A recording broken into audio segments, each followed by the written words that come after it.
అందరికీ నమస్కారం అండి. మన నాగా డివోషనల్ ఛానల్ అండ్ బ్లాగ్స్కి స్వాగతం అండి. మనం ఈరోజు మంచి టాపిక్ అండి. ఇది మాతృదినోత్సవంకి రోజు మనకి ఈనాడు మ్యాగజైన్లో వచ్చిందండి. మ్యాగజైన్లో కొంచెం మనం లేటుగా చెప్పుకుంటున్నాము. ఏది ఏమైనా అమ్మే కదండి. మాతృదినోత్సవాన్ని రోజే చెప్పుకోవాలని లేదు. అమ్మ ఎప్పుడు అమ్మ విలువ, అమ్మ వాల్యూ అమ్మకి ఎప్పుడు ఉంది కదండి. అందుకని మనం ఇప్పుడు చెప్పుకుందాము ఈ టాపిక్.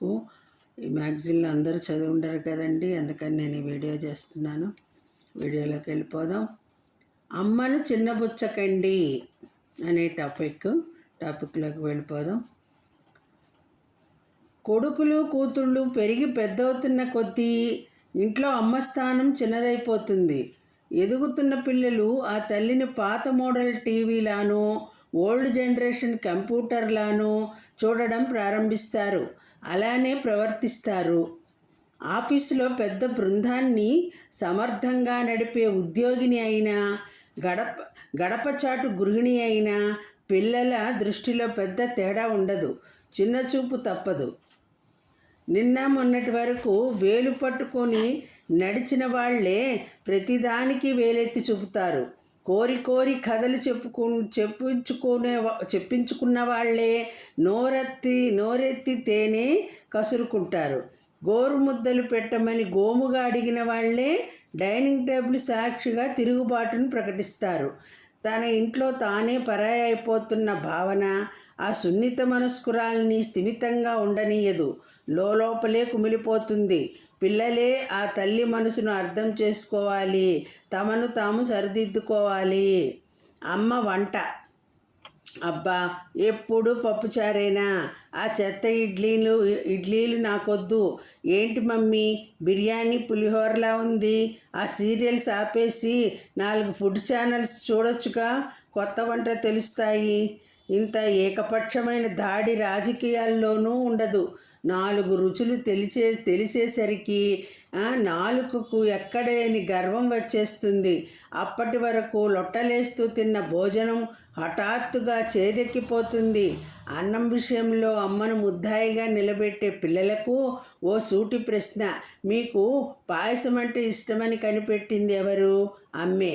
మీకు పెరుగన్నంలో మామిడి పండు నంచుకొని తినడం నేర్పింది ఎవరు? అమ్మే. మీకు ముద్దపప్పు ఆవకాయ కాంబినేషన్ పరిచయం చేసింది ఎవరు? అమ్మే. అదిగో చందమామ అంటూ ఊరించి ఒకసారి, ఇదిగో బూచోడంటూ భయపెట్టి ఒకసారి, అమ్మ ముద్ద, నాన్న ముద్ద, అత్తమ్మ ముద్ద అంటూ బంధాలని గుర్తు చేస్తూ ఒకసారి, మీకే తెలియని మీ ఆకలిని గమనించుకుంటూ ఓపిగ్గా బొచ్చ నింపింది ఎవరు? అమ్మే. ఆ అన్నపూర్ణమ్మ పైనే ఇన్ని విమర్శలా? మునుపటితో పోలిస్తే అమ్మ వంటలో ఉప్పు కారం తగ్గిన మాట నిజమే. తానే ఉద్దేశపూర్వకంగా తగ్గించింది నిజమే.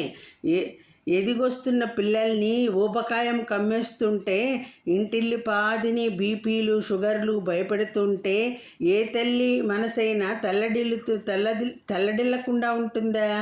అందుకే అంత కఠిన నిర్ణయం తీసుకొని ఉంటుంది. మీరంతా ఎగబడి రేటింగ్స్ ఇచ్చే రెస్టారెంట్లలో ఎన్ని కిలోల పాచిన మాంసం వాడుతున్నారో, ఎన్నెన్ని ప్రమాదకరమైన రంగులు గుప్పిస్తున్నారో, ఎన్ని బొద్దింకలు బల్లులు బలైపోతున్నాయో మీకేం తెలుసు? ఆ తిండిని తినడం అంటే అనారోగ్యాన్ని ముద్దు చేసుకుని నోట్లో పెట్టుకోవడమే. అమ్మ వంటతో ఎప్పుడూ ఆ సమస్య ఉండదు. ఆ చేతి చద్దన్నమైన అమృతమే. అమ్మ మెను అచ్చంగా న్యూట్రిషనిస్టు ప్రిస్క్రిప్షన్. ఆమె చేతి గోంగూర పచ్చడి ఐరన్ క్యాప్సూల్. ఆమె వండిన బీట్రూట్ కర్రీ రక్తహీనతకు ఔషధం. ఆమె మక్కువతో కాచే మజ్జిగ పులుసు పక్కా ప్రోబయోటిక్. పెరట్లో పండించే కొత్తిమీర కరివేపాకు 100% ఆర్గానిక్. మీ ఆరోగ్యం అమ్మ బాధ్యత అయినప్పుడు అమ్మకు సహకరించడం మీ బాధ్యత. ఓ కిలో పెరగవు తగ్గవు, నీ గ్లామర్ రహస్యం చెప్పొచ్చుగా అంటూ ఫ్రెండ్స్ ఆకాశానికి ఎత్తేసినప్పుడు మనసులోనే మురిసిపోవడం కాదు, అందరి ముందు అమ్మకు థ్యాంక్స్ చెప్పాలి. దాంతోపాటే సారీ కూడా. అమ్మ ప్రశ్న. చూద్దాం. అమ్మా, నాకు తెలుసులే మమ్మీ, నేను నీ సలహా అడిగానా? దీన్నే మోరల్ పోలీసింగ్ అంటారు. ఆపండి ఆపండి. ప్రేమ కొద్దీ ప్రశ్నించిన పాపానికి కన్న తల్లిని నిర్దయగా నిలదీస్తారా? అయినా మీకేం తెలుసో? ఎంత తెలుసో అమ్మకు ఎరికే. ఇప్పుడైతే కొమ్ములొచ్చాయి కానీ ఇంతకుముందు ఎన్ని సలహాలు అడగలేదు. బిడ్డ యోగక్షేమాలు తెలుసుకోవడం కూడా మోరల్ పోలీసింగే అయితే అలా అని అనుకోవచ్చు. పిల్లల విషయాల్లో జోక్యం చేసుకునే బాధ్యత, పిల్లల్ని సూటిగా ప్రశ్నించే హక్కు అమ్మకు ఉన్నాయి. మీరు కాలేజీకి వెళ్ళకపోతే ఎందుకు వెళ్ళలేదు అని ప్రశ్నిస్తుంది.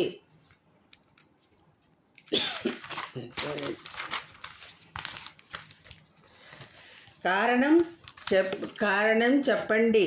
మీరు ఏ అర్ధరాత్రో ఇంటికొస్తే ఎందుకు ఆలస్యమైంది అని నిలదీస్తుంది. జవాబు ఇవ్వండి. మీరు గంటల కొద్దీ చాటింగ్ చేస్తుంటే ఎవరితో ఆ ముచ్చట్లు అని సూటిగానే అడుగుతుంది. నిజం దాచొద్దు. ఎంత అమ్మ అయితే మాత్రం నా వ్యక్తిగత ప్రపంచంలోకి చొచ్చుకొని వచ్చేస్తుందా అని ఆక్షేపించకండి. 18 ఏళ్ల క్రితమో 20 ఏళ్ల క్రితమో మీరు తాను వేరువేరు కాదు. మీరు అమ్మలో ఓ భాగం మాత్రమే. ఇప్పటికీ ఆమె అలానే భావిస్తుంది. పరీక్షల్లో మీకు వచ్చిన పాస్ మార్కుల నుంచి ఫోన్లో మీరు సెట్ చేసుకున్న పాస్వర్డ్ వరకు దేని గురించి అయినా నిలదీసి నిజాలు రాబట్టుకోగల పరిపూర్ణ అధికారాన్ని అమ్మతనం ఆమెకు రాసిచ్చింది. అమ్మ ఓ స్పీడ్ బ్రేకర్. పిల్లల వేగాన్ని నియంత్రిస్తుంది. అమ్మ ఓ హెచ్చరిక బోర్డు. ప్రమాదకరమైన మలుపుల్ని గుర్తు చేస్తుంది. అమ్మ నాణానికి బొరుసు. సమాజంలోని రెండో కోణాన్ని పరిచయం చేస్తుంది. ఒకసారి బాల్యంలోకి వెళ్ళండి. ఇది నిప్పు ముట్టుకుంటే చేయి కాలుతుంది అని అమ్మ చెప్పగానే గుడ్డిగా నమ్మేశారే. అప్పటి నుంచి మహాజాగ్రత్తగా ఉన్నారే. ఇది కారం నోట్లో వేసుకుంటే మంట పుడుతుంది అని అమ్మ హెచ్చరించగానే టక్కున గ్రహించేశారే. మరుక్షణం నుంచి కారం డబ్బా వైపే వెళ్ళలేదే. ఆ గురి ఇప్పుడేమైంది? అమ్మ ప్రశ్నిస్తే అంత చిరాకు ఎందుకు? అయినా అమ్మేం నిరంకుశురాలు కాదు. ఏ విషయంలోనైనా తన అభిప్రాయం సరికాదనిపిస్తే వివరంగా సర్ది చెప్పండి. తప్పక అర్థం చేసుకుంటుంది. అన్నింటా తన మాటే గెలవాలనే పంతం కంటే ఏ విషయంలోనూ తన బిడ్డ ఓడిపోకూడదని ఆరాటమే ఆమెలో ఎక్కువ. అవన్నీ ప్రశ్నలు కాదు, భయాలు. అమ్మ ప్రశ్నకు మీ దగ్గర జవాబు లేదంటే మీలో జవాబుదారీతనం లోపించిందని అర్థం. వెంటనే ఆ లోపాన్ని సరిచేసుకోండి. నాన్న పెత్తనంలో నాశనమైపోయిన కొంపలు చాలానే ఉంటాయి. అమ్మ నాయకత్వంలో నష్టపోయిన కుటుంబాలు ఎక్కడా కనిపించవు. అమ్మ బడ్జెట్ గురించి చూద్దామండి ఇప్పుడు. నువ్వు డబ్బు మనిషివి, మాకంటే నీకు ఆస్తులే ఎక్కువ, నీకు బంగారం పిచ్చి పట్టుకుంది. ఓ తల్లి గురించి అనుకోవలసిన మాటలేనా ఇవి? ఇంతేనా తనని మీరు అర్థం చేసుకున్నది? అవును, అమ్మ విలాసాల్ని వ్యతిరేకిస్తుంది, దుబారాను ఖండిస్తుంది, ఆర్థిక వ్యవహారాల్లో కించిత్ కఠినంగానే వ్యవహరిస్తుంది. ఇదంతా తన కోసం కాదు. తనేం నిర్మలా సీతారమణమ్మ కాదు. ఫారిన్లో చదువుకోలేదు. అరుంధతి రాయమ్మ కాదు. బ్యాంకింగ్ సూత్రాలు బట్టి పట్టలేదు. కానీ ముందు జాగ్రత్తలో ఆ ఇద్దరి కంటే ముందే